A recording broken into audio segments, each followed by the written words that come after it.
ഓം ശാന്തി. യജ്ഞമാതാ ജഗദംബ സരസ്വതി എന്ന പുസ്തകത്തിലെ അനുഭവങ്ങളാണ് നമ്മൾ കേട്ടുകൊണ്ടിരിക്കുന്നത്. രമേശ് ഭായി തന്റെ അനുഭവം കേൾപ്പിച്ചിട്ട് ഇതാണ് പറഞ്ഞത്. മമ്മ പുരുഷാർത്ഥത്തിൽ എങ്ങനെയാണ് തീവ്രമായിട്ട് മുന്നോട്ട് പോയത്. അതിനൊരു കാരണം ഇതാണ്: മമ്മ ഒരിക്കലും ശ്രീമത്തിൽ മന്മത്ത് മിക്സ് ചെയ്തിട്ടില്ല. ബാബ പറഞ്ഞിട്ടുള്ള കാര്യങ്ങളെ കുറിച്ച് മാത്രമേ ആഴത്തിലേക്ക് ചിന്തിച്ച് അത് മാത്രമേ മറ്റുള്ളവർക്ക് പറഞ്ഞു കൊടുത്തിരുന്നുള്ളൂ. അല്ലാതെ ബാബ പറയാത്ത കാര്യങ്ങളെ കുറിച്ച് മനനം ചെയ്ത് അത് ആരോടും അങ്ങനെ പറയാറില്ല. അപ്പൊ അത് തീർച്ചയായിട്ടും ശ്രീമത്ത് ബാബ തരുന്നത് അതിൽ നമ്മുടെ അഭിപ്രായം ഒരിക്കലും മിക്സ് ചെയ്യരുത്. അങ്ങനെ മിക്സ് ചെയ്യാത്തത് കൊണ്ടാണ് ഒരു കാരണം മമ്മ മുന്നോട്ട് വരാനുള്ളത്. രണ്ടാമത്തെ, മമ്മയുടെ തീവ്ര പുരുഷാർത്ഥത്തിനുള്ള രണ്ടാമത്തെ കാരണം ഇതാണ്: മമ്മയിൽ ദൃഢസങ്കല്പത്തിന്റെ ശക്തി ഉണ്ടായിരുന്നു. സങ്കല്പ ശക്തിയുടെ മാപ്പളക്കാൻ വളരെ പ്രയാസമാണ്. പക്ഷേ കുറവോ കൂടുതലോ എന്ന് വേണമെങ്കിൽ പറയാം. മമ്മ ഒരു പ്രാവശ്യം നിശ്ചയിച്ച കാര്യം സദാകാലത്തേക്കും അതിൽ തന്നെ മുന്നോട്ട് ഉയർന്നിരുന്നു. അത് സദാ ഉണ്ടായിരുന്നു. ഒരു പ്രാവശ്യം സംഭവിച്ചെന്താണ്: കാൺപൂരിലെ അനന്യ സഹോദരന്മാര് മമ്മയെ ഇൻവൈറ്റ് ചെയ്യാൻ വേണ്ടി വളരെ മധുരമായ സ്നേഹം നിറഞ്ഞ പാട്ട് റെക്കോർഡ് ചെയ്ത് ബോംബെയിലേക്ക് അയച്ചു. എന്നുവെച്ചാൽ ബോംബെയിൽ നിന്ന് കാൺപൂരിലേക്ക് ചെല്ലാൻ വേണ്ടിയിട്ടുള്ള ഇൻവിറ്റേഷൻ ആയിരുന്നു അത്. അപ്പൊ ഗീതങ്ങളിൽ വേദനയും ഉണ്ടായിരുന്നു. അത് കാരണം കേൾക്കുന്നവര് ആ പാട്ടില് ഒരു ചെറിയ രീതിയിൽ മാനസികമായിട്ട് മുറിവേറ്റിരുന്നു. കണ്ണുകളിൽ നിന്നും കണ്ണുനീര് വരുമായിരുന്നു. മമ്മയുടെ കണ്ണുകളില് കണ്ണുനീര് നിറയുമായിരുന്നു. പക്ഷെ മമ്മ പറയും, ഈ തുള്ളി കണ്ണിൽ നിന്നും എന്റെ പുറത്തേക്ക് ചാടില്ല. അത്രയും എന്നുവെച്ചാൽ ബാബയുടെ സ്നേഹം നിറഞ്ഞ പാട്ടുകളായിരുന്നു അത്. ബാബയുടെ പാട്ടുകൾ കേൾക്കുമ്പോൾ നമുക്ക് അങ്ങനെ സ്നേഹം കൂടുതൽ വന്നിട്ട് കണ്ണുകളിൽ സ്നേഹത്തിന്റെ തുള്ളികൾ നിറയുമല്ലോ. പക്ഷെ മമ്മയുടെ സ്നേഹത്തുള്ളികൾ കണ്ണുകളിൽ നിറഞ്ഞ് താഴേക്ക് ഇറങ്ങില്ലായിരുന്നു. അത്രയും സ്നേഹം നിറഞ്ഞ ശബ്ദം കേട്ടിട്ടും അശ്രുജലത്തിന്റെ തുള്ളി അത് കണ്ണുകളിൽ നിന്നും പുറത്തേക്ക് ചാടില്ലായിരുന്നു. അത് തന്റെ കണ്ണുകൾക്കുള്ളിൽ തന്നെ ഒളിച്ചിരിക്കുമായിരുന്നു. രമേശ് ഭായി അനുഭവം പറയാണ്. അപ്പൊ ഞങ്ങള് മമ്മയോട് ചോദിച്ചു, മമ്മയുടെ കണ്ണുകളിൽ നിന്ന് എന്താണ് കണ്ണുനീര് പുറത്തേക്ക് വരാത്തത്? മമ്മ തന്റെ പുരുഷാർത്ഥത്തിന്റെ ശബ്ദചിത്രം കാണിച്ചു, സ്പഷ്ടമാക്കി. മമ്മ പറഞ്ഞു, യജ്ഞത്തിന്റെ തുടക്ക സമയമായിരുന്നു. അനുഭവം പറയണം. മമ്മ പറയാണ്, കറാച്ചിയില് ബാബ വേറെ ക്ലിഫ്റ്റണിലാണ് ക്ലിഫ്റ്റൺ അവിടെയായിരുന്നു താമസിച്ചിരുന്നത്. മമ്മയും മറ്റ് യജ്ഞവത്സരും വേറെ വേറെ സ്ഥാനങ്ങളിലായിട്ട് താമസിച്ചിരുന്നു. രാത്രി പെട്ടെന്ന് ബാബയുടെ ഓർമ്മ വന്നു. മമ്മയുടെ കണ്ണുകളിൽ നിന്നും മുഴുവൻ രാത്രിയും അശ്രുജലം അങ്ങനെ ഒഴുകിക്കൊണ്ടേയിരിക്കുന്നു. ബാബയുടെ ഓർമ്മ അങ്ങനെ വന്നപ്പോ ഇങ്ങനെ കണ്ണുനീര് ഒഴുകിക്കൊണ്ടേയിരുന്നു. കണ്ണുകളിൽ അത്രയും അശ്രുജലം നിറഞ്ഞൊഴുകി മമ്മയുടെ തലയിണ ഫുൾ നനഞ്ഞു. ബാബയുടെ ഓർമ്മയിൽ അങ്ങനെ കണ്ണുനീര് ഒഴുകി എന്ന് പറയാണ് മമ്മ. പിന്നീട് ബാബയ്ക്ക് മനസ്സിലായി. ബാബ മമ്മയെ ഏകാന്തതയിൽ വിളിച്ച് മനസ്സിലാക്കി കൊടുത്തു, ബച്ചി ആജ് കെ ബാദ് കഭി റോനാ. ബാബ ഇത് മനസ്സിലാക്കിയപ്പോഴ് കുട്ടിയെ വിളിച്ചിട്ട്, മമ്മയെ വിളിച്ചിട്ട് ഏകാന്തതയിൽ മനസ്സിലാക്കി കൊടുത്തു, കുട്ടി ഇന്ന് മുതൽ കരയാൻ പാടില്ല. മമ്മ പറഞ്ഞു, ഇത് രമേശ് ഭായിയുടെ അനുഭവം പറയുന്ന. മമ്മ പറഞ്ഞു, ആ ദിവസം മുതല് ഞാൻ ബാബയോട് പ്രതിജ്ഞ ചെയ്തു, മേരി ആँखों से एक भी बूंद आंसू नहीं गिरेगा. എന്റെ കണ്ണുകളിൽ നിന്ന് ഒരു തുള്ളി കണ്ണുനീരിനി ഒഴുകുകയില്ല, താഴെ വീഴുകയില്ല. അന്ന് മുതൽ ഇന്ന് വരെ ഞാൻ ഈ കാര്യത്തിൽ തോറ്റിട്ടില്ല. ഈ കാരണം കൊണ്ട് ഇന്ന് ഞാൻ കാൺപൂരില് ആ പാട്ട് കേട്ടപ്പോഴും എന്താണ്, എന്റെ കണ്ണിൽ നിന്നും കണ്ണുനീര് പുറത്തേക്ക് ഒഴുകിയില്ല. മമ്മ സേ ഹംനെ, അതൊരു അനുഭവം പറയാണ്.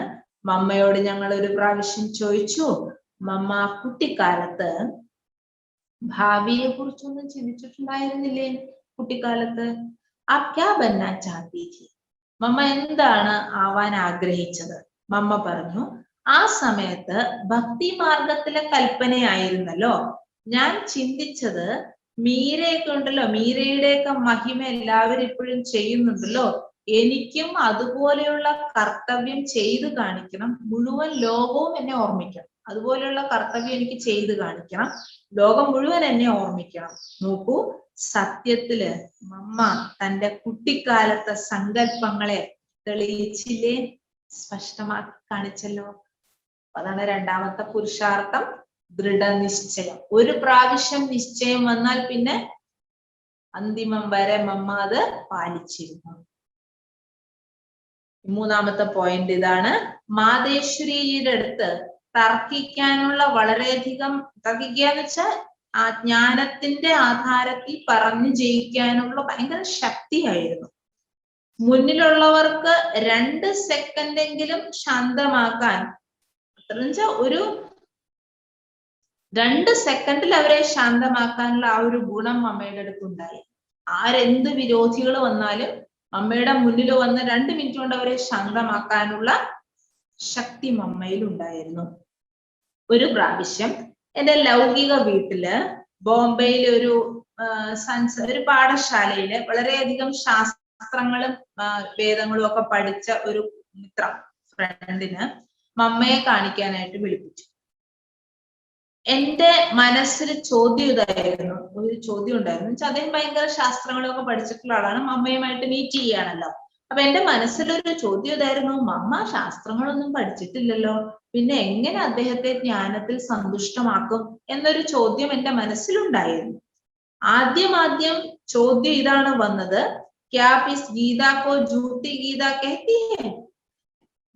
എന്താണ് നിങ്ങൾ ഈ ഗീതയെ അസത്യമായ ഗീത എന്ന് പറയുന്നേ? മമ്മ പെട്ടെന്ന് തന്നെ പറഞ്ഞു, ആ പ്രാപ്തി കോ ദേഖോ, നിങ്ങൾ അതിലൂടെയുള്ള നേട്ടം എന്താണെന്ന് നോക്കൂ. എന്ന് വെച്ച് കഴിഞ്ഞാൽ നമ്മുടേത് സത്യമായ ഗീതയാണ് എന്ന് പറയുന്നുണ്ടല്ലോ. അപ്പൊ അദ്ദേഹം ചോദിച്ചു, ഇത് അസത്യമായ ഗീതയാണ്, മറ്റേ എഴുതി വെച്ച ഗീത അസത്യമായ ഗീതയാണ്, നിങ്ങൾ എന്തുകൊണ്ടാ പറയുന്നത്? ഉടനെ മമ്മ ഉത്തരം ഇതാ കൊടുത്തത്, നിങ്ങൾ പ്രാപ്തിയെ നോക്കൂ, ഇതിന്റെ റിസൾട്ട് നോക്കൂ. പാണ്ഡവര് ഈ ഗീത കേട്ടിട്ട് എന്ത് പ്രാപ്തിയാ നേടിയത്? ഗീത സമാജത്തിന് വേണ്ടിയായിരുന്നു, പക്ഷെ സമാജം കലിയുഗമായി തീർന്നു. പാണ്ഡവരാണെങ്കിൽ ഹിമാലയത്തിലേക്ക് നടന്നുപോയി, ഓരോരുത്തരായിട്ട് പോയി മരിച്ചു വീണു. യാദവ ആ സ്ഥലത്ത് അവിടെ വെച്ച് തന്നെ നശിച്ചുപോയി, ഇല്ലാതായി, മരിച്ചു. കൗരവര് കുരുക്ഷേത്ര യുദ്ധത്തിലും മരിച്ചു വീണു. യാദവരവിടെ മരിച്ചുപോയി, കൗരവരിവിടെ, പാണ്ഡവര് മലകര് അവര് മരിച്ചുപോയി. ഇത്രയും ഉയർന്ന ജ്ഞാനമായിരുന്നിട്ടും എന്തുകൊണ്ട് സമാജത്തിലെ വികൃതികള്, പ്രശ്നങ്ങള് ജന്മെടുത്തു? എങ്ങനെ കലിയുഗമായി? നവരേഖത്തിൽ എഴുതി വെച്ചതാണല്ലോ ഇത് ഗീത. ഇത് വായിച്ചു വന്നിട്ടും എങ്ങനെ ഇവിടെ ഇത്രയും താഴേക്ക് വന്നു? ഓർ യഹാ അബ് പരമാത്മാ കഹത്തെ ഹെ, ഇവിടെ പരമാത്മാവ് ഇതാണ് പറയുന്നത്, ഞാൻ സത്യയുഗത്തിന്റെ സ്ഥാപനാർത്ഥം ഗീതാജ്ഞാനം കേൾപ്പിക്കുകയാണ്. അർത്ഥം ഗീതയിലൂടെ വിശ്വപരിവർത്തനം ചെയ്യുകയാണ്.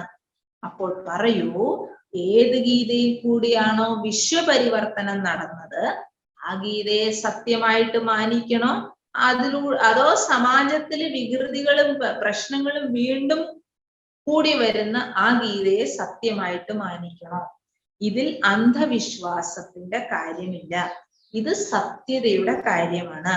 നിങ്ങൾ നല്ല പഠിപ്പും എഴുത്തും വിവരമൊക്കെ ഉള്ളവരാണല്ലോ, അപ്പൊ തീർച്ചയായിട്ടും അന്ധവിശ്വാസത്തിനുപരി പോയി സത്യതയെ കുറിച്ച് നിഷ്പക്ഷമായിട്ട് ചിന്തിക്കൂ, നിഷ്പക്ഷമായിട്ട് ചിന്തിക്കണം. ഇത് കേട്ട് പരസ്പരം അവര് പറഞ്ഞു, ഓ ഇവര് പ്രാപ്തിയുടെ കാര്യമാണല്ലോ പറയുന്നത്, റിസൾട്ടിന്റെ കാര്യമാണല്ലോ പറയുന്നത്. ഇവര് റിസൾട്ടിന്റെ കാര്യം പറഞ്ഞ് ഞങ്ങളുടെ മുഖം അടച്ചു കളഞ്ഞല്ലോ, വായ അടച്ചു കളഞ്ഞല്ലോ. സത്യത്തില് ചർച്ചക്കാരൂഹി ബദലും, പിന്നെ അവര് തന്നെ ഇതിനെ കുറിച്ച് ചർച്ച ചെയ്യാൻ തുടങ്ങി. മമ്മ ഇത്രേ പറഞ്ഞുള്ളൂ. പക്ഷെ നോക്കൂ, രമേശ് ഭായി വിചാരിച്ചു മമ്മ ഗീതയൊന്നും പഠിക്കാത്തതുകൊണ്ട് എന്ത് ഉത്തരം പറയും. നോക്കൂ, സത്യത്തില് സാക്ഷാൽ സരസ്വതി ദേവി തന്നെയാണെന്നുള്ള അനുഭവം കാണിച്ചു. അതാണ് തീവ്ര പുരുഷാർത്ഥത്തിന്റെ അടുത്ത പോയിന്റ്. മമ്മയുടെ മുമ്പിൽ ആര് വന്നാലും 2 സെക്കൻഡ് കൊണ്ട് അവര് നാലാമത്തെ പോയിന്റ്, മാതേശ്വരിജി തന്റെ പദവിയെയും ഉത്തരവാദിത്വത്തെയും അവസാനം വരെ നിറവേറ്റി. ധീതോവഹേക്ക് കന്യ, ശരിക്കും മമ്മ ഒരു കന്യകയായിരുന്നു. പക്ഷെ ഏത് ക്ഷണമാണോ മമ്മയുടെ പദവി അല്ലെങ്കിൽ ആ സിംഹാസന ആ സ്ഥാനം കിട്ടിയത്, ആ നിമിഷത്തിന് ശേഷം മമ്മ ആ സീറ്റിൽ നിന്ന് താഴേക്ക് ഇറങ്ങിയിട്ടില്ല. എന്ന് വെച്ച് കഴിഞ്ഞാല് ഒരു അമ്മയുടെ സ്ഥാനത്തിരുന്ന് കഴിഞ്ഞാൽ എല്ലാവരും മക്കളാണ്. മക്കളോട് അമ്മയ്ക്ക് ഒരിക്കലും ഈർഷ്യോ വിദ്വേഷോ അഹങ്കാരോ ശത്രുതയോ വിരോധമോ ദേഷ്യമോ ക്രോധമോ ശാപമോ ഒന്നും വരില്ലല്ലോ. ഇല്ല, കാരണം അമ്മ എപ്പോഴും അമ്മയാണ്. അപ്പൊ മമ്മ ആ സ്ഥാനത്തിരുന്നു, യജ്ഞമാതാവ്. ആ സ്ഥാനത്ത് നിന്ന് പിന്നെ മമ്മ താഴെയാണ്. എന്നുവെച്ചർത്ഥം തന്റെ സങ്കല്പങ്ങളെ താഴേക്ക് കൊണ്ടുവന്നിട്ടില്ല, തന്റെ സ്ഥിതിയെ താഴേക്ക് കൊണ്ടുവന്നിട്ടില്ല. തന്റെ പെരുമാറ്റം സംസ്കാരം അതേ ഉയർന്ന സ്ഥിതിയിൽ തന്നെ ആയിരുന്നു. സദാ എല്ലാവരെയും പ്രതിയും മമ്മയ്ക്ക് ശുഭദൃഷ്ടിയായിരുന്നു.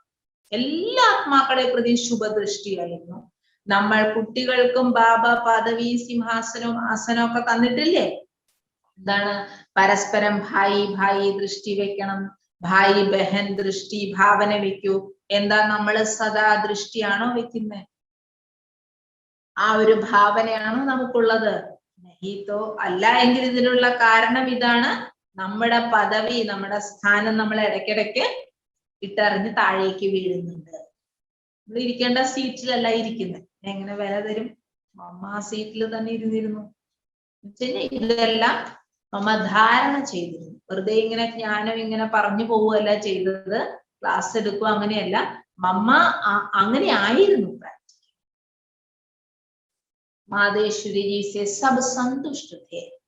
മാതേശ്വരിജിയോട് എല്ലാവരും സന്തുഷ്ടമായിരുന്നു. മാതേശ്വരിജിയും എല്ലാവരെ പ്രതിയും സന്തുഷ്ടമായിരുന്നു. മാതേശ്വരിജി ആരുടെയും ഭാവ സ്വഭാവത്തിന്റെ പ്രഭാവത്തിൽ വന്നിരുന്നില്ല.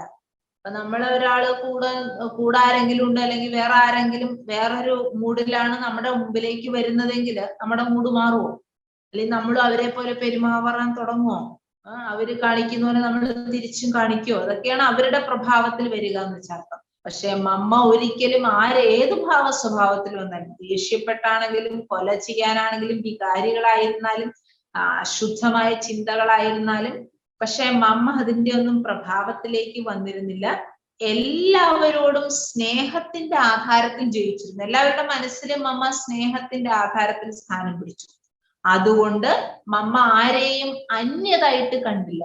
ഇവര് വേറെയാണ്, ഇവര് ജ്ഞാനികളാണ്, ഇവര് അജ്ഞാനികളാണെന്നോ, ഇവര് അവരുടെ അല്ലേ, ഇവര് അവരെ സ്നേഹിക്കുന്നവരല്ലേ, ഇവര് അവരോടല്ലേ മിണ്ടാറുള്ളൂ, എന്നോട് മിണ്ടാറില്ലല്ലോ, ഇങ്ങനെയൊന്നും ഒരിക്കലും മമ്മ എന്ത് ചെയ്തിട്ടില്ല, അന്യത എന്ന് മനസ്സിലാക്കിയിട്ടില്ല. അതൊക്കെ നമ്മൾ ശരിക്കും ധാരണ ചെയ്യേണ്ട പോയിന്റാണ്. ഈശ്വരീയ ജ്ഞാനത്തിന്റെ പുതിയ പുതിയ കാര്യങ്ങളെ അംഗീകരിക്കാത്തവര് പോലും മമ്മയുടെ വ്യക്തിത്വത്തെ മഹിമ ചെയ്തിരുന്നു. ഈ ജ്ഞാനം അംഗീകരിക്കുന്നവരുടെ മാത്രം മമ്മയായിട്ടല്ല ഇരുന്നത്. ഈ ജ്ഞാനം മനസ്സിലാക്കാത്തവര്, മറ്റ് വേദശാസ്ത്രങ്ങൾ പഠിച്ചവരായിക്കോട്ടെ, സ്ഥൂല പഠിത്തത്തിൽ ഉയർന്നവരായിക്കോട്ടെ, ഏത് പദവിയിലും പൊസിഷനിൽ ഇരിക്കുന്നവരാണെങ്കിലും ശരി, മമ്മയുടെ വ്യക്തിത്വം എന്ന് വെച്ചാൽ ഈശ്വരീയ വിശ്വവിദ്യാലയം എന്ന് പറയുമ്പം ബ്രഹ്മകുമാരി ജഗദംബയുടെ ആ ഒരു വ്യക്തിത്വത്തെ അവര് മഹിമ ചെയ്തിരുന്നു. ഇപ്പോഴും നമ്മൾ എന്താ ചെയ്യും? ജാനകി ദാദിക്ക് അവാർഡ് കിട്ടിയിട്ടുണ്ട്, പ്രകാശ് മണി ദാദിക്ക് ഡോക്ടറേറ്റ് കിട്ടിയിട്ടുണ്ട്, ശാന്തിയുടെ പീസ് മെഡൽ കിട്ടിയിട്ടുണ്ട്. നമ്മൾ അവരുടെ മഹിമ ചെയ്യുന്നത് എന്താണ്? അവരെ ലോകം അംഗീകരിക്കുന്നത്. അവരുടെ പേര് പറഞ്ഞ് നമ്മൾ ഇങ്ങനെ ഗമയടിക്കുക അല്ലെ?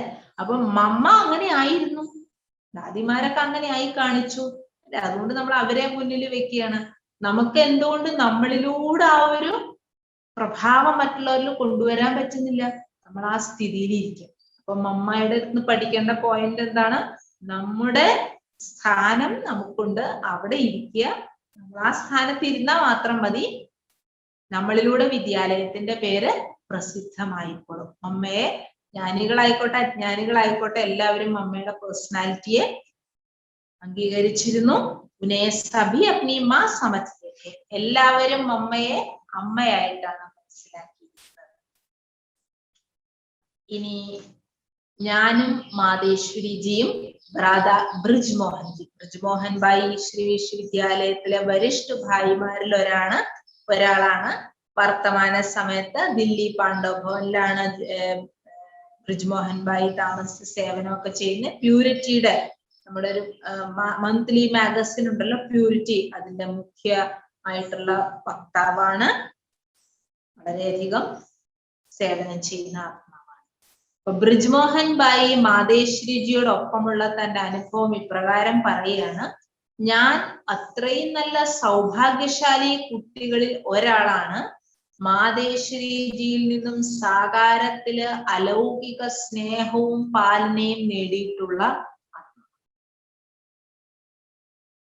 മാതേശ്വരിജിയുമായിട്ട് എന്റെ ആദ്യത്തെ സംഭാഷണം അല്ലെങ്കിൽ മുലാഖാത്ത്, പേഴ്സണൽ ആയിട്ടുള്ള മീറ്റിംഗ് 1955 1955 അപ്പൊ ഞാൻ ചാർട്ടേഡ് അക്കൗണ്ടന്റിന്റെ പഠിത്തം പഠിച്ചുകൊണ്ടിരിക്കുകയായിരുന്നു, CA പഠിക്കുകയായിരുന്നു. ഈ ഈശ്വരി വിശ്വവിദ്യാലയത്തിലെ ദില്ലി കമലാനഗർ സേവാ കേന്ദ്രത്തിലെ ഈശ്വരീയ ജ്ഞാന യോഗത്തിന്റെ ശിക്ഷണം പ്രാപ്തമാക്കി കുറച്ച് മാസങ്ങളെ ആയിരുന്നുള്ളൂ. 55 കുറച്ച് മാസങ്ങളായിട്ടുള്ള കോഴ്സ് കേട്ടിട്ടുണ്ടായിരുന്നുള്ളൂ. അപ്പൊ എന്റെ ലൗകിക അമ്മയും അച്ഛനും ഭായി, ഇവര് 3 പേരോടൊപ്പം ഞാൻ പിതാശ്രീയെയും മാതേശ്വരിജിയെയും സ്നേഹത്തോട് നമ്മൾ എന്ത് വിളിക്കും? മമ്മ ബാബ എന്ന് വിളിക്കും അല്ലെ. അവരെ കാണാൻ വേണ്ടി ആബു പർവ്വതത്തിൽ സ്ഥിതി ചെയ്യുന്ന മധുബൻ സ്വർഗധാമത്തിൽ പോയി. ബ്രിജ്മോഹൻ ഭായി തന്റെ അനുഭവം പറയാം. പ്രഥമ മിലനത്തിന്റെ സമയത്ത് ഹിസ്റ്ററി ഹാളില് മുന്നിലൊരു ഗദ്ദിയില് ബാബ ഇരിക്കുന്നുണ്ടായിരുന്നു, പിതാശ്രീ. മറ്റേ ഒരു ഗദ്ദിയില് മമ്മ ഇരിക്കുന്നുണ്ടായിരുന്നു. ഞാൻ 2 പേരുടെ ഭാഗത്തേക്ക് മാറി മാറി ഇങ്ങനെ നോക്കി. മമ്മ ഒരലൗകിക എന്താ പറയാ ശക്തിയായിട്ട് അങ്ങനെ പുഞ്ചിരിച്ചിരിക്കുന്നുണ്ടായിരുന്നു. മമ്മയുടെ മുഖമണ്ഡലത്തിൽ ആത്മീയത നിറഞ്ഞു നിന്നിരുന്നു. നയനങ്ങളിൽ നിന്നും അളവറ്റ സ്നേഹം ഒഴുകുകയായിരുന്നു. മമ്മയുടെ വ്യക്തിത്വവും അതിപ്രഭാവശാലിയായിരുന്നു, സഹജമായി ആകർഷിക്കുന്നതുമായിരുന്നു. അമ്മയുടെ വ്യക്തിത്വം പ്രഭാവശാലിയുമായിരുന്നു, ആകർഷണീയവുമായിരുന്നു. എനിക്ക് നല്ല രീതിയിൽ ഓർമ്മയുണ്ട്. ഉനോനെ എന്നത്തോ കുച്ചു കഹാ ഥാ, എന്നോടൊന്നും സംസാരിച്ചില്ല, പറഞ്ഞില്ല, ഒരു സംസാരവും ഉണ്ടായിട്ടില്ല, പറഞ്ഞൊന്നും ഉണ്ടായിട്ടില്ല. ബഹുത്തോ ബസ് ബാഠി ഹുയി മുസ്കുരായെ ജാ രഹി ഥി. മമ്മ അവിടെ സന്തലിയിൽ ഇരുന്നുകൊണ്ട് അങ്ങനെ പുഞ്ചിരിച്ചിരിക്കുന്നുണ്ടായിരുന്നു. പക്ഷേ മമ്മയുടെ ആ പുഞ്ചിരിയില് അങ്ങനെ ഒരു മാജിക് അടങ്ങിയിട്ടുണ്ടായിരുന്നു. എനിക്കിങ്ങനെ തോന്നി, തന്റെ അടുത്തേക്ക് വിളിക്കുകയാണ്. സ്പഷ്ട മെഹസൂസ്താഹുയി. ഞാൻ സ്വതേ തന്നെ എഴുന്നേറ്റു പോയിട്ട് അലൗകിക അമ്മയുടെ അടുത്തിരുന്നു. ആഹാ കിത്ന തപത് ബുഛാനെ വാലാ ഥാ ഉൻകാ സാന്നിധ്യം. ഓ പറയാൻ പറ്റില്ല. ആഹാ എത്ര താപം ശമിപ്പിക്കുന്നതായിരുന്നു ശീതളമായുടെ ആ സാന്നിധ്യം. ആ ക്ഷണത്തിൽ തന്നെ ഞാൻ മനസ്സിലാക്കി, ഭക്തജനങ്ങള് അമ്മയെ ശീതള ശീതള മാ എന്ന് പറഞ്ഞ് എന്തുകൊണ്ടാണ് വിളിക്കുന്നത്? മമ്മ തന്റെ പങ്ക്, ചിറകിന് സമാനമുള്ള കോമള കമല സമാനമായ പവിത്ര ഹസ്തങ്ങൾ കൊണ്ട് എനിക്ക് സ്നേഹത്തോടു കൂടി ഇങ്ങനെ തട്ടി എന്റെ മുഖം മധുരമാക്കി. വായില് മാധുര്യം സ്വീറ്റ് വെച്ച് തോളി വെച്ചു കൊടുത്തു. എത്ര ദിവസം ഞാൻ ആബുവിൽ താമസിച്ചോ, ഞാൻ ഒരു വിചിത്രമായ ഒരു ലഹരി അനുഭവപ്പെട്ടിരുന്നു. അതായത് എനിക്ക് ഇന്ന് വരെ ഞാൻ ഇങ്ങനെ ഒരു അനുഭവം ചെയ്തു. നിങ്ങൾ ചിന്തിക്കുന്നുണ്ടാകും, അങ്ങനെ ഏതൊരു ഒരു പ്രത്യേക ചിന്തയും മനസ്സിൽ വന്നു എന്ന് പറയാം. എന്തായിരിക്കും ആ മനസ്സിലെ ചിന്ത? നിങ്ങൾ ചിന്തിക്കുന്നുണ്ടാകും. ഞാൻ ഇപ്പോഴും എന്റെ അപ്നെ പാസി രഖ് ചോടാ ഹെ, ആ ഒരു ചോദ്യം ഇപ്പോഴും എന്റെ ഉള്ളിൽ കിടക്കുന്നുണ്ട്. ബഹുബാത്ത് കാര്യം ഇതായിരുന്നു. ചേംബർമേയും ആ ദിവസം മമ്മയും ബാബയും ക്ലാസ്സിന് ശേഷം ചിറ്റാറ്റ് ചെയ്യാനായിട്ട് വേറെ റൂമിൽ പോയിട്ടിരിക്കും. അതിനെ നമ്മൾ ചേംബർ എന്നാണ് പറഞ്ഞിരുന്നത്. അവിടെ പോയ ടോളിയും കിട്ടുമായിരുന്നു. അവിടെ ഇടയ്ക്കിടയ്ക്ക് ബാബയും മമ്മയും 2 പേരും ഇരിക്കുമായിരുന്നു. അപ്പൊ ഞാൻ ആകെ കൺഫ്യൂഷനിലായി. അതായത് 2 പേരുടെ അടുത്തുനിന്ന് ആരിൽ നിന്ന് ദൃഷ്ടി എടുക്കും, ആരുടെ ദൃഷ്ടിയിൽ ഞാൻ വഞ്ചിതനായി പോവും? ഇടയ്ക്ക് ഒരു ഭാഗത്ത് ജ്ഞാന സൂര്യന്റെ തേജസ് പ്രകാശം, അതായത് ബ്രഹ്മബാബ, മറുഭാഗത്ത് ജ്ഞാനചന്ദ്രന്റെ നിലാവും ശീതളതയും നിറഞ്ഞ പ്രകാശം. ഈ രണ്ടുപേരും ഒരുമിച്ചിരിക്കുകയാണല്ലോ. അപ്പൊ രണ്ടും പ്രാപ്തമാക്കാനുള്ള ആഗ്രഹമുണ്ട്. ഏതിലും വഞ്ചിതനാകും, ഏതെടുക്കും? बाद में तो मैंने उसका हल निकाल लिया और दोनों से बारी बारी से दृष्टि लेता है. അവസാനം ഞാൻ ആ പ്രശ്നത്തിന് പരിഹാരം എങ്ങനെയാ കണ്ടുപിടിച്ചത്? രണ്ടുപേരെടുത്ത് മാറി മാറി ദൃഷ്ടി എടുത്ത് ആ ശക്തി നിറച്ചു, അനുഭവം ചെയ്തു. എത്രമാത്രം ബാബയിലും അമ്മയിലും ആ ഒരു ശക്തി ഉണ്ടെന്ന് നമ്മൾ കാണണം. ശീതളത കിട്ടുകയാണ്, ആത്മാവ് അനുഭവിക്കുകയാണ്. ഒരു ഭാഗത്ത് ജ്ഞാന സൂര്യന്റെ ശക്തി. ഇതൊക്കെ വെറുതെ ആൾക്കാർ എഴുതിയതല്ല, ഇത് പ്രാക്ടിക്കലി അനുഭവിച്ച കാര്യങ്ങളാണ്. എൻ്റെ അടുത്ത് ഒരാൾ വരുമ്പം മനസ്സ് ശീതളമാകുക, ശാന്തമാകുക, ചോദ്യങ്ങൾ അവസാനിക്കുക, ശക്തി നിറയുക, മാനസികമായിട്ട്. അത് പറഞ്ഞറിയിക്കാൻ പറ്റില്ല. അമ്മ ബാബയുടെ ഒപ്പമുള്ള അനുഭവം ബ്രിജ്മോഹൻ ഭായി പറയുകയാണ്. ഇനി ലൗകിക അമ്മയുടെയും കൂടി അലൗകിക മാ ആണ് മമ്മ. മമ്മ നോക്കൂ, ഒരു യുവ അവസ്ഥയിലെ കന്യകയായിരുന്നു. പക്ഷെ യജ്ഞമാതാവിന്റെ കാര്യങ്ങൾ സംരക്ഷിച്ചുകൊണ്ടും മമ്മയുടെ ശാരീരിക ആകൃതിയിലും അത്രയും തന്നെ ആശ്ചര്യജനകമായ മാറ്റം വന്നിരുന്നു. വൃദ്ധിയിലൂടെ വൃദ്ധനിലും വൃദ്ധനായ വയസ്സായ വ്യക്തിയെ പോലും സ്വാഭാവിക രീതിയിൽ അവർക്ക് പോലും അമ്മയുടെ അടുത്ത് ചെല്ലുമ്പോ അമ്മയാണെന്നുള്ള ഫീലിംഗ് തോന്നിയിരുന്നു വയസ്സായവർക്ക്. എനിക്ക് ആ ദിവസം എന്റെ ലൗകിക അച്ഛനും അതുപോലെ അമ്മയൊക്കെ ഉണ്ടായിരുന്നല്ലോ. അതുപോലെ എന്നെക്കാളും അല്ലെ മറ്റവിടെ യജ്ഞത്തിൽ തന്നെ മുതിർന്നവര്, പ്രായം ചെന്നവര് മമ്മ മമ്മ എന്ന് പറഞ്ഞ് മിലനം ചെയ്യുന്നത് ഞാൻ കണ്ടിട്ടുണ്ട്. ഇതൊരു ഒരു വിചിത്രമായ അനുഭവമായിരുന്നു. എല്ലാവരും പ്രായം ചെന്നവരൊക്കെ, നല്ല വയസ്സായവരൊക്കെ മമ്മ മമ്മ എന്ന് വിളിച്ച് അനുഭവം ചെയ്യുന്നത് ഒരു വിചിത്ര അനുഭവമായിരുന്നു. ഒരു വ്യാഴാഴ്ച ദിവസം മധുബൻ ആശ്രമത്തിൽ നിന്നും ധ്യാനാवस्था में जाकर शिव बाबा के पास भोग ले जाने वाली संदेशी शारीरिक नाते से मम्मा की लौकिक माता थी. അപ്പം വ്യാഴാഴ്ച ദിവസം അങ്ങനെ സന്ദേശം കൊണ്ട് ഭോഗ് വെക്കുമായിരുന്നു. അപ്പൊ അങ്ങനെ ശിവബാബയുടെ അടുത്ത് ഭോഗ് കൊണ്ടുപോയിരുന്ന സന്ദേശി ശാരീരിക കണക്ക് വെച്ച് മമ്മയുടെ ലൗകിക അമ്മയായിരുന്നു. ശരിക്കും ശരീരത്തിന്റെ കണക്ക് വെച്ചിട്ട് ആ ലൗകിക അമ്മയ്ക്ക് തന്റെ ലൗകിക കുട്ടിയെ തന്റെ അലൗകിക അമ്മയുടെ സംബന്ധത്തിൽ കാണാൻ സാധിക്കുക. മമ്മ ആ ലൗകിക അമ്മയെ തന്റെ അലൗകിക കുട്ടിയുടെ സംബന്ധത്തിൽ കാണുക, പെരുമാറുക. ഞാനങ്ങ് കണ്ടിരുന്നു പോയി എന്ന് പറയാ. ബ്രിജ്മോഹൻ ഭായി പറയുന്ന ഒരു വിചിത്ര അനുഭവം തന്നെ ആയിരുന്നു. ആദ്യമായിട്ട് ഞാൻ ഈ ദൃശ്യം കണ്ടപ്പം എനിക്ക് രോമാഞ്ചമുണ്ടായി. മമ്മയുടെ ലൗകിക അമ്മ സന്ദേശി പുത്രിയാണ്. അപ്പൊ അങ്ങനെ സന്ദേശം കൊണ്ടുവരുന്നതും മമ്മയെ അമ്മയായിട്ട് അനുഭവം ചെയ്യുന്നതും മമ്മ അലൗകിക കുട്ടിയായിട്ട് പെരുമാറുന്നതും കണ്ടപ്പം ബ്രിജ്മോഹൻ ഭായി പറയും എനിക്ക് രോമാഞ്ചമുണ്ടായി ആദ്യമായിട്ട് ഈ ഒരു ദൃശ്യം കണ്ടപ്പം. മമ്മയുടെ മുന്നില് മമ്മയുടെ ലൗകിക അമ്മ വൃദ്ധയാണെങ്കിലും സത്യത്തില് ഒരു മോളെ പോലെയാണ് ഇരുന്നിരുന്നത്. ഏത് പ്രകാരത്തിലുള്ള സംസ്കാരം, സ്വഭാവം, കർത്തവ്യം നോക്കൂ കർത്തവ്യത്തിനനുസരിച്ച് മനുഷ്യാത്മാവിന്റെ ആ ഒരു പരിവർത്തനം തന്നെ വരികയാണ്. തന്റെ വാതാവരണം തന്നെ ചേഞ്ച് ചെയ്യാണ്. ഈ സത്യത എനിക്ക് ആ ഒരു അനുഭവത്തിലൂടെ മനസ്സിലായി. എങ്ങനെ ചിന്തകളിലും ഭാവനയിലും മാറ്റം വരുമ്പം അത് മറ്റുള്ളവരിൽ ആ ഒരു പ്രഭാവം ഉണ്ടാക്കിയെടുക്കുന്നു എന്നുള്ളത്. ഞാൻ സൗഭാഗ്യശാലിയായിരുന്നു. എൻ്റെ ലൗകിക പരിവാരത്തിലുള്ള എല്ലാവരും ഈ ജ്ഞാനമാർഗത്തിൽ ഉണ്ടായിരുന്നു. അനുഭവത്തിന്റെ ആധാരത്തില് ലൗകിക ബന്ധത്തെ എനിക്ക് അലൗകികത്തിലേക്ക് പരിവർത്തനം ചെയ്യാൻ ഇത് വളരെ വലിയ സഹായമായി തീർന്നു. ഇനി ഒരു സമ്പൂർണ്ണ മാതൃദേവിയാണ് മമ്മ. മമ്മ ദിവ്യ ഗുണങ്ങളുടെ സമ്പൂർണ്ണ സാക്ഷാൽ ദേവിയായിരുന്നു. മമ്മയുടെ സങ്കല്പം വളരെ ശക്തമായിരുന്നു, ഉറച്ചതായിരുന്നു. ശബ്ദങ്ങളിൽ മാധുര്യം, സാരയുക്തം, കർമ്മം ശ്രേഷ്ഠം, യുക്തിയുക്തമായിരുന്നു. മമ്മ അത്രയും യോഗയുക്തവും ഗംഭീരവും ശാന്തവുമായിരുന്നു. അടുത്തുള്ള വാതാവരണം മുഴുവൻ നിശബ്ദമാകുമായിരുന്നു.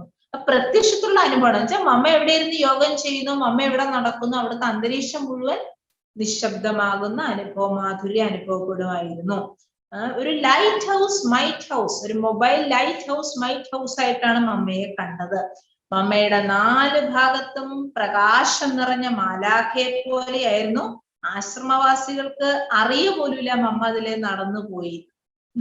കാരണം അങ്ങനെ അത്രയും നിശബ്ദമായിട്ട് ഒരു മാലാഖ എങ്ങനെ നടക്കുന്ന അതുപോലെയായിരുന്നു. ചിലർ നടക്കുമ്പോൾ കണ്ടിട്ടില്ലേ, പ്രാപ്രാന്ന് ശബ്ദം ഉണ്ടാക്കി ചെരുപ്പൊക്കെ ഉരസി ഉരസി.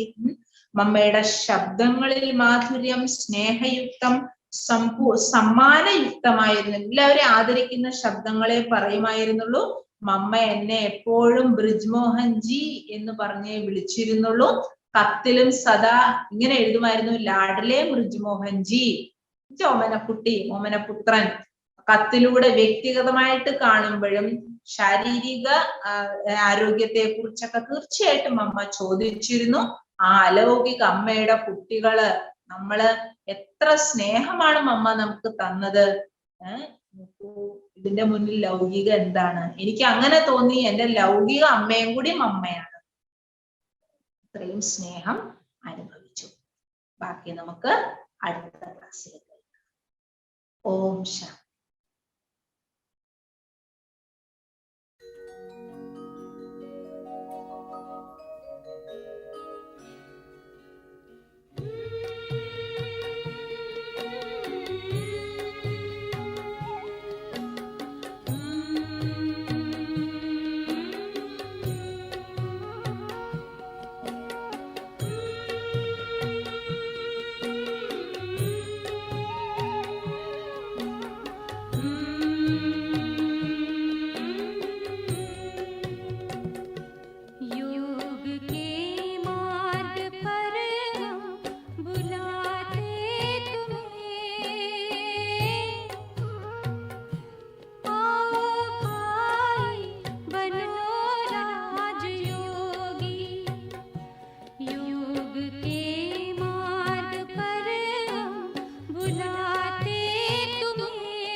ഓം ശാന്തി.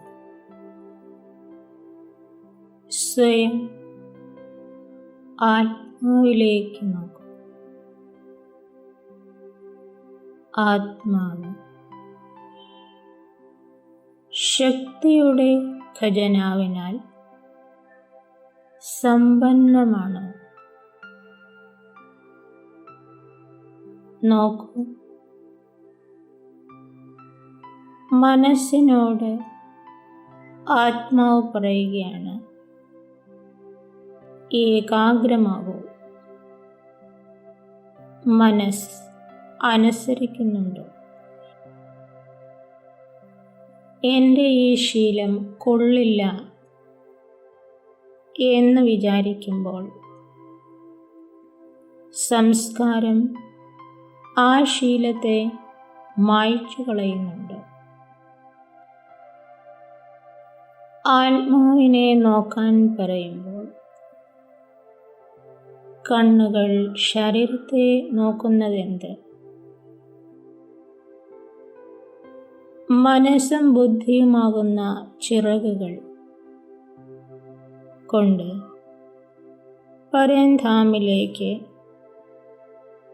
പറക്കുവാൻ ആത്മാവ് ആഗ്രഹിക്കുമ്പോൾ സംസ്കാരം എന്തുകൊണ്ട് താഴേക്ക് വലിക്കുന്നു? എൻ്റെ മനസ്സ് ആരെയെങ്കിലും പറ്റി എന്തെങ്കിലും ചിന്തിക്കുമ്പോൾ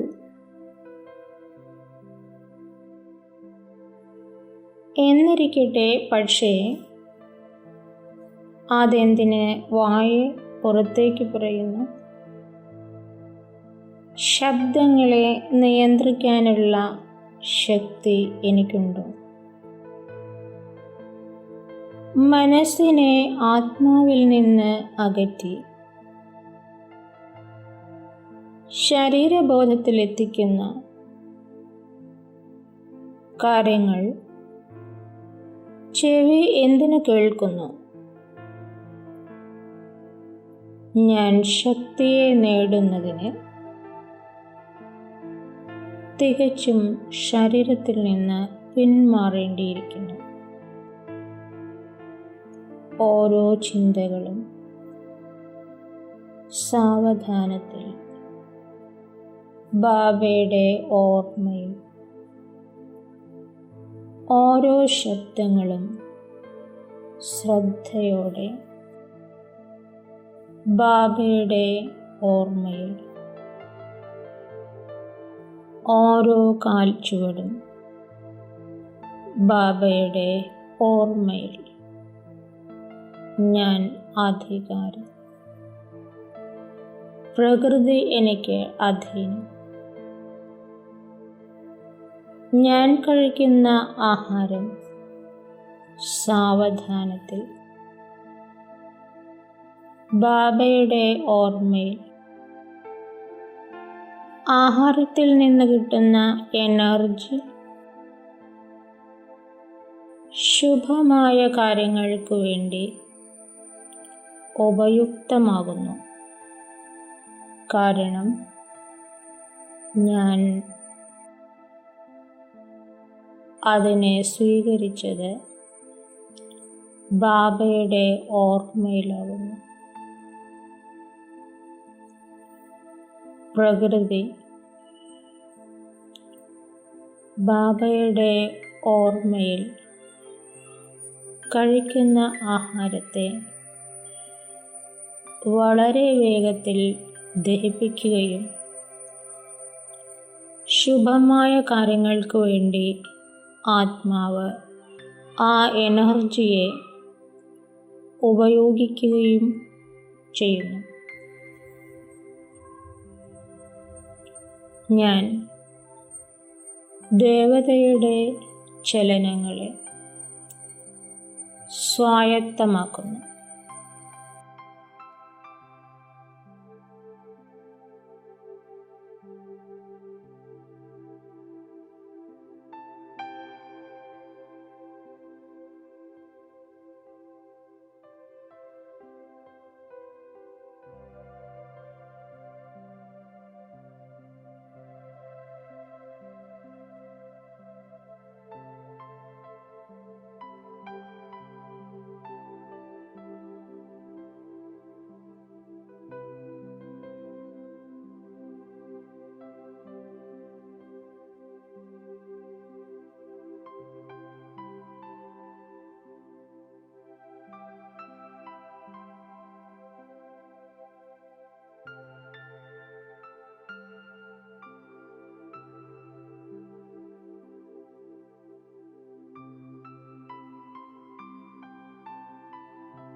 മനസ്സിൻ്റെ ചെപ്പ് തുറന്നു നോക്കൂ. സ്നേഹത്തിൻ്റെ രത്നങ്ങൾ അതിലുണ്ടോ? ഇന്നത്തെ ചിന്തകളിൽ സ്നേഹരത്നങ്ങളുടെ തിളക്കം ഉണ്ടായിരുന്നോ? ഈർഷ്യ, വെറുപ്പ്, വൈരാഗ്യം, പ്രതികാരം, വാശി തുടങ്ങിയ കറുത്ത കല്ലുകൾ മനസ്സിൽ നിന്ന് മാറ്റുക. ഓരോന്നോരോന്നായി പുറത്തു കളയുക. പിന്നെ മനസ്സിലുള്ളത് മൂല്യമുള്ള രത്നങ്ങൾ. അത് മനസ്സിനെ പ്രകാശിപ്പിക്കും.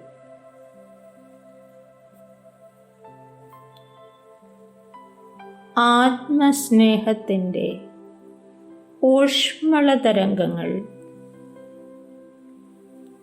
മനസ്സിൽ നിന്ന് പുറപ്പെടട്ടെ.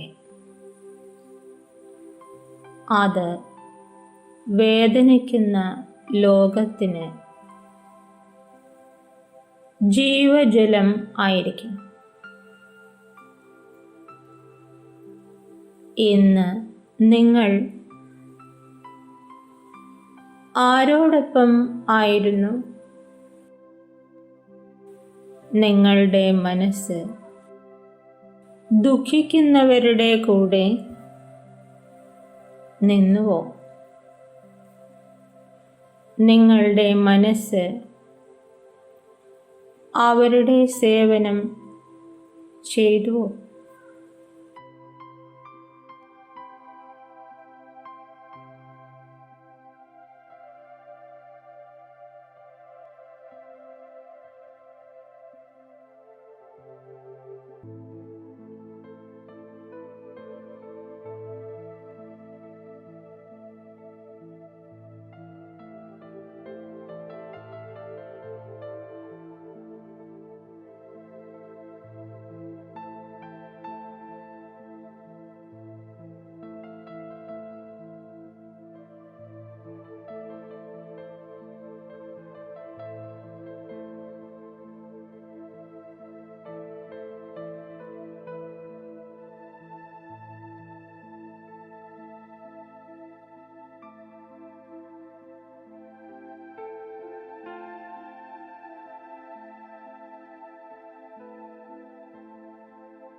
ഓം ശാന്തി. ശരീരത്തിൽ നിന്ന്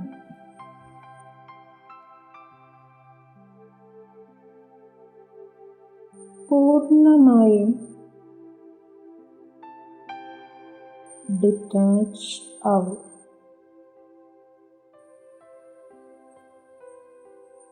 ഏതുപോലെ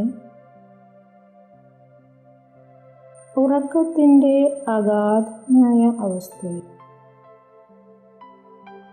ശരീരത്തിൻ്റെ ഡെസിഗ്നേഷൻ, ശരീരത്തിൻ്റെ വീട്, ശരീരത്തിൻ്റെ പേര് പോലും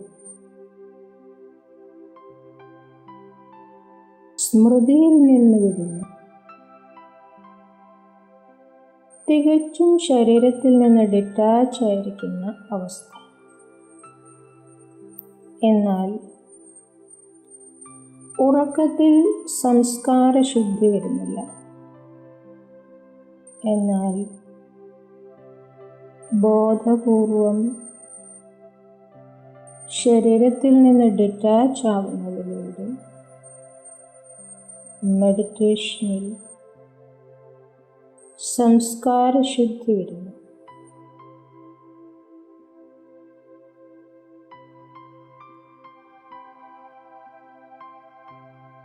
1 മുതൽ 9 വരെ എണ്ണാം.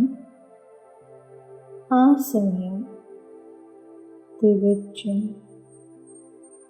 ശരീരത്തിൻ്റെ മൂവ്മെൻ്റ് പോലും പരമാവധിയും ഇല്ലാതാകും. 1, 2, 3, 4, 5, 6, 7, 8, 9. ഞാൻ ശരീരമല്ല, ഇരുപുരികങ്ങൾക്കു മധ്യേ ഭ്രകുടിയിൽ വസിക്കുന്ന ആത്മാവാകുന്നു എന്ന് അനുഭവം ചെയ്യും.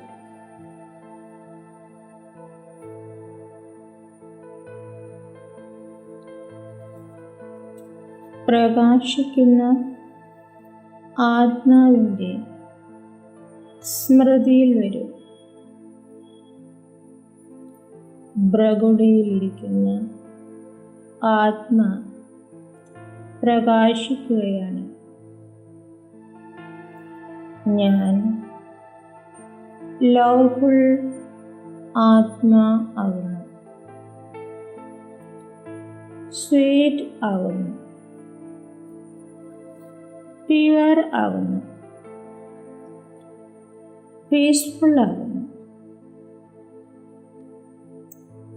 പവർഫുൾ ആകുന്നു.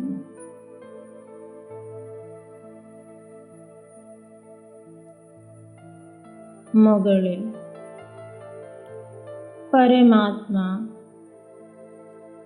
സുപ്രീം പവർ ഗോഡ് ഫാദർ ബിന്ദു രൂപത്തിൽ പ്രകാശിക്കുന്നു. Ocean of peace, ocean of love, ocean of knowledge,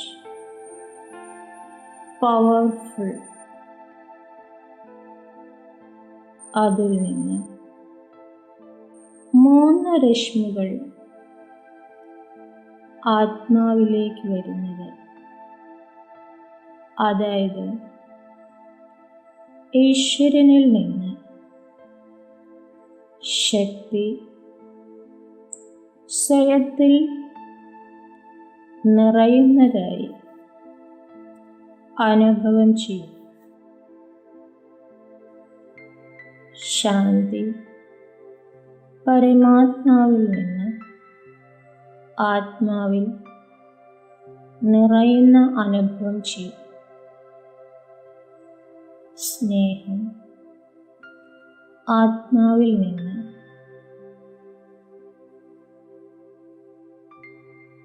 നിറയുന്ന അനുഭവം ചെയ്യും. ഞാൻ ആത്മാവിൽ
ഞാൻ ശരീരമാകുന്ന കൂടിനുള്ളിൽ നിന്ന്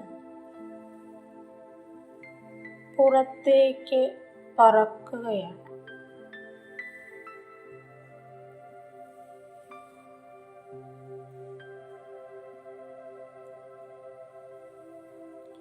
ഏതുപോലെ പക്ഷികൾ പ്രഭാതത്തിൽ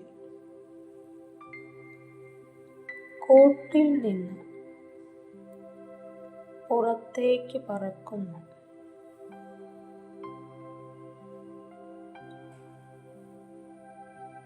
സന്ധ്യയിൽ തിരികെ കൂടിനുള്ളിൽ പ്രവേശിക്കുന്നു.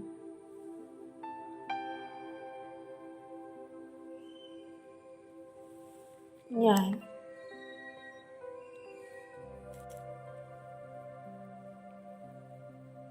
അഞ്ച് തത്വങ്ങളുടെ ശരീരം താഴെയും ഞാൻ മുകളിൽ ആത്മ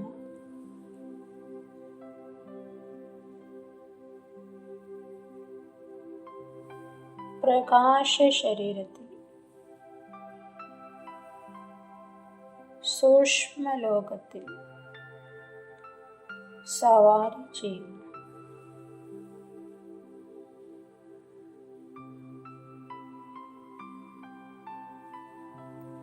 ഞാൻ മുകളിൽ, എൻ്റെ ശരീരം താഴെ.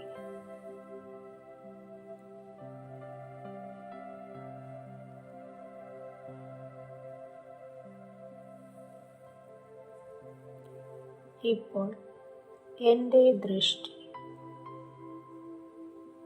പവിത്രമാകും.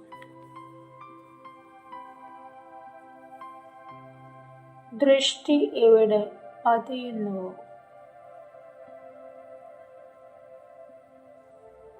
അത് പവിത്രമായി തീരും.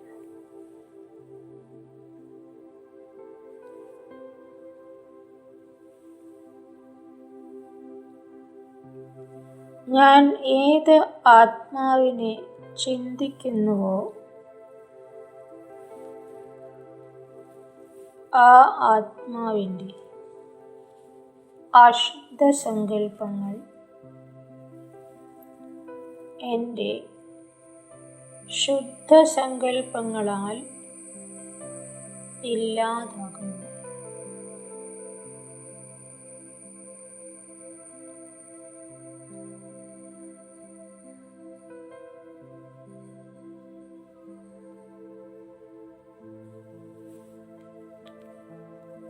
പ്രകൃതിയുടെ 5 തത്വങ്ങളും എൻ്റെ ശുദ്ധ സങ്കല്പങ്ങളാൽ പവിത്രമാകുകയാണ്.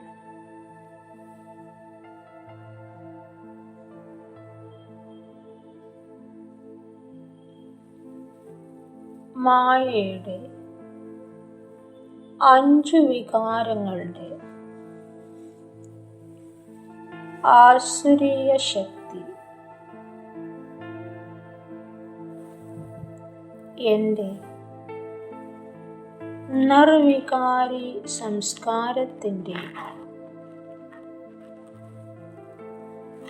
ബാണങ്ങളേറ്റു തകരുകയാണ്.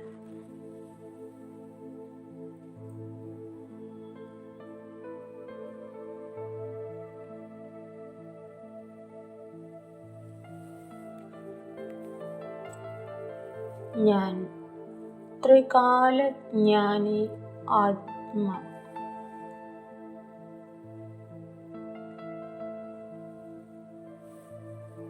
ഞാൻ ത്രിനേത്രി.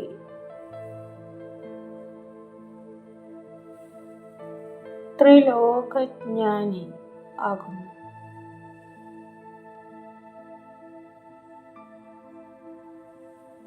നിർവിഘ്നം ആകുന്നു.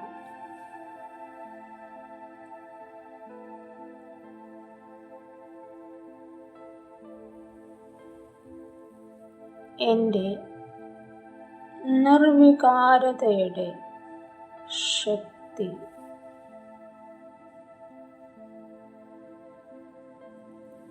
പതിത ലോകത്തിൻ്റെ ആസുരീയതയെ ഭസ്മമാക്കുന്നു.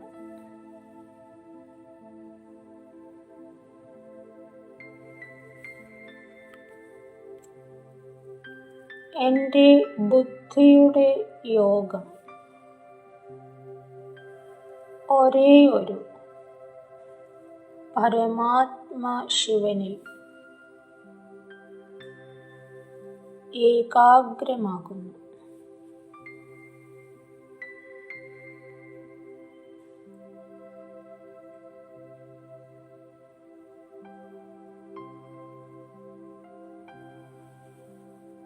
പരമാത്മ ശിവബാബ എൻ്റെ മനസ്സിൽ നിറയുകയാണ്.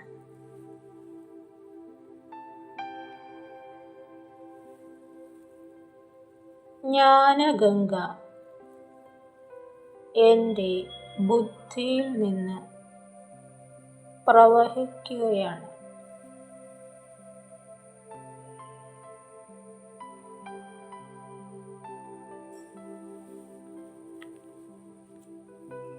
അത് പതിത ലോകത്തിൻ്റെ പതിത ആത്മാക്കളെ പുണ്യ ആത്മാക്കളാക്കും.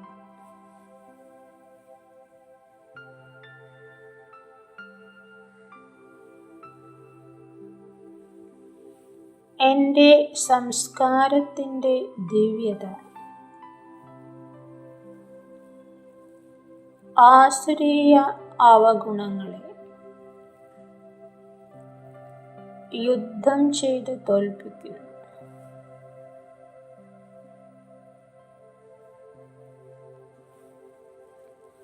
ഞാൻ പ്രകാശിക്കുന്ന ജ്ഞാനസൂര്യൻ.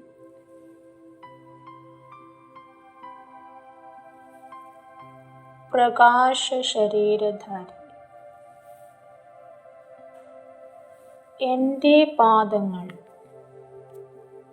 എവിടെ ചവിട്ടുന്നുവോ അവിടെ നന്മയുടെ പുഷ്പങ്ങൾ വിടരുകയാണ്. പവിത്രമായ കൈകളുടെ സ്പർശം ദുഃഖി ആത്മാക്കളെ സൗഖ്യമാക്കുന്നതാണ്.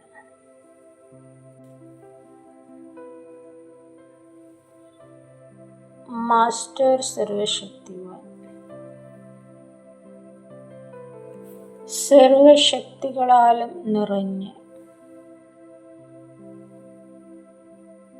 ആത്മാ സൂര്യനെ പോലെ തിളങ്ങുന്നു.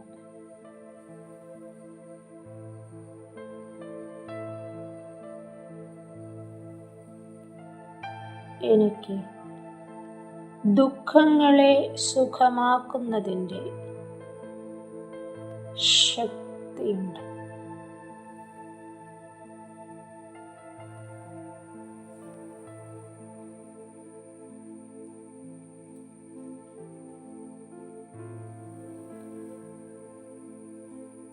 വിഷമം വരുന്ന സാഹചര്യങ്ങളിലും സന്തോഷമായിരിക്കുന്നതിൻ്റെ ശക്തി എനിക്കുണ്ട്.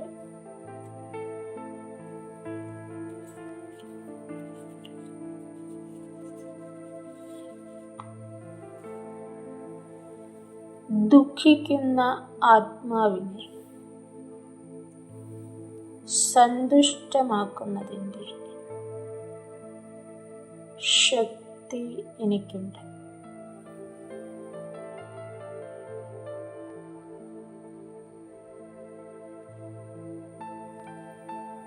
ക്രോധിക്കുന്ന ആത്മാവിൻ്റെ മേൽ സന്തോഷം വർഷിക്കുന്നതിനുള്ള ശക്തി എനിക്കുണ്ട്.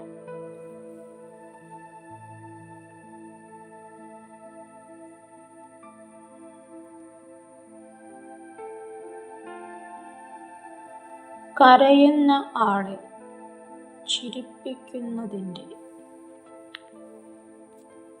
ശക്തി എനിക്കുണ്ട്.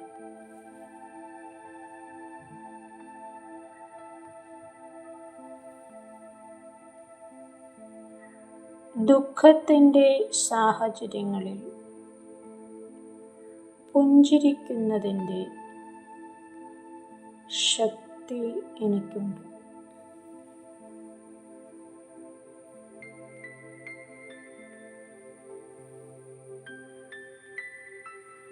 മനസ്സിൻ്റെ വ്യർത്ഥങ്ങളെ പിന്മാറ്റുന്നതിൻ്റെ ശക്തി എനിക്കുണ്ട്.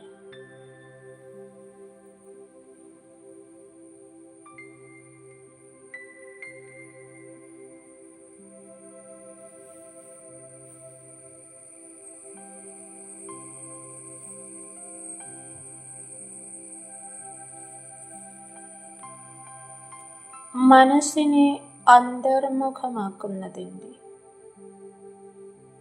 ശക്തി എനിക്കുണ്ട്.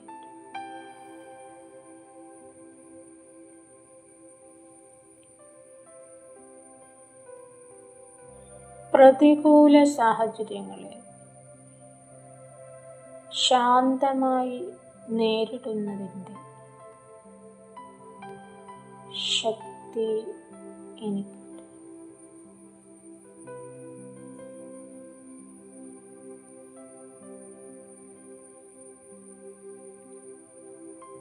കുറവുകളെ സഹിതം ആത്മാവിനെ ഉൾക്കൊള്ളുന്നതിൻ്റെ ശക്തി എനിക്കുണ്ട്.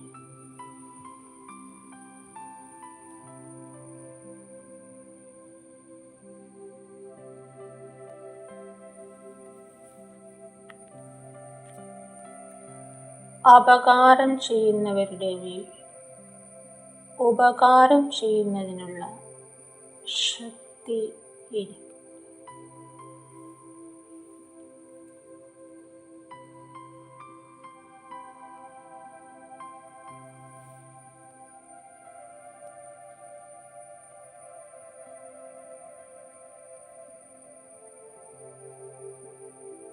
തീരുമാനമെടുക്കുന്നതിനുള്ള ശക്തി എനിക്ക്.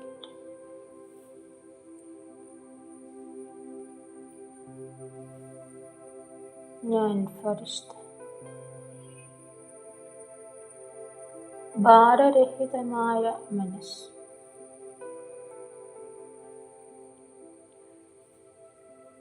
ശക്തമായ ബുദ്ധി,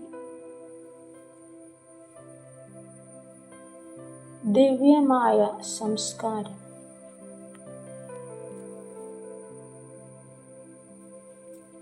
ഇതിനാൽ പ്രകാശിക്കുകയാണ്.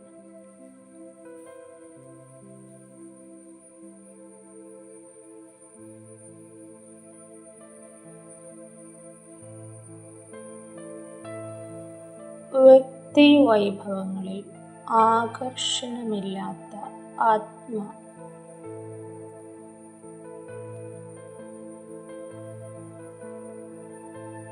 വീണ്ടും വീണ്ടും ഉയരങ്ങളിലേക്ക് പറക്കുകയാണ്.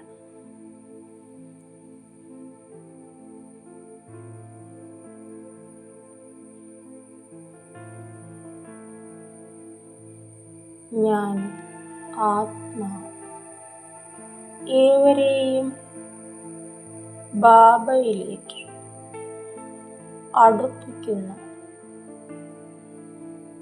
സന്ദേശവാഹകൻ ആകുന്നു.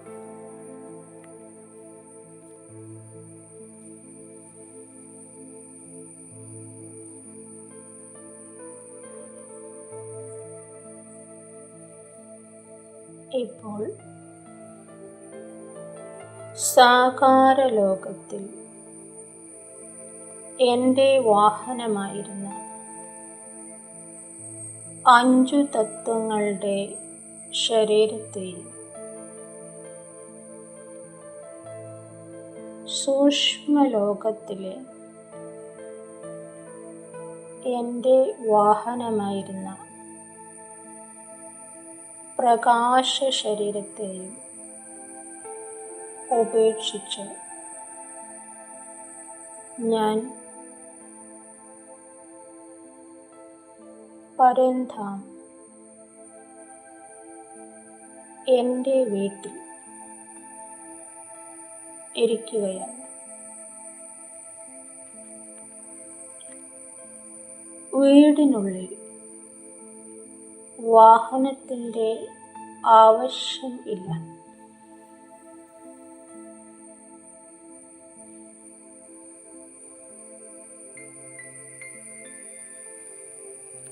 ഞാൻ എൻ്റെ വാസ്തവിക പ്രകാശ ബിന്ദു രൂപത്തിൽ സ്ഥിതി ചെയ്യുന്നു.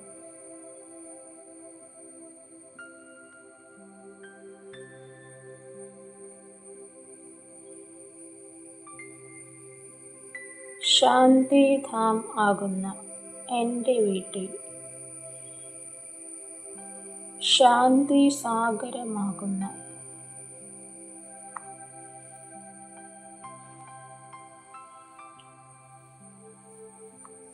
ശിവബാബയുടെ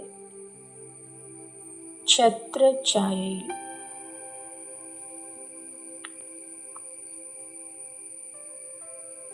ശാന്തി സ്വധർമ്മത്തിൽ ഞാൻ സ്ഥിതി ചെയ്യും.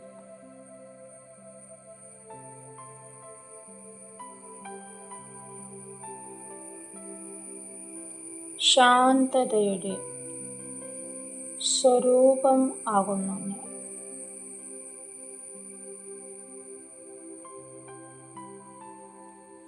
ആത്മാവാകുന്ന എന്നിൽ നിന്ന് ശാന്തിയുടെ തരംഗങ്ങൾ വ്യാപിക്കുകയാണ്.